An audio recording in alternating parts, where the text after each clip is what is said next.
নমস্কার, আমি ঢাকুরিয়া অবসরিকা ক্লাবের তরফ থেকে আপনাদের শারদ শুভেচ্ছা জানাচ্ছি। এবছর করোনার জন্য আমরা পুজো একদমই ছোট করে করছি, যেটুকু করতে হয় সেইভাবে সব বিধিনিষেধ মেনে আমরা যা করণীয় সেই বিধিনিষেধ পালন করেই সরকারের নিয়ম মেনেই আমরা এবার পুজো করছি। তো আমরা এবার একটা বাড়ির আদলের পুজো করার চেষ্টা করেছি।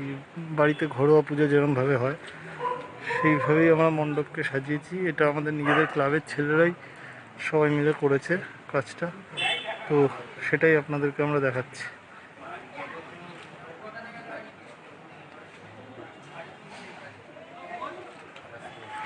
এটা আমাদের নাট মন্দির। সোশ্যাল ডিস্টেন্সিংয়ের জন্য এখান থেকেই আমরা দর্শনার্থীদের মণ্ডপ দেখাবো।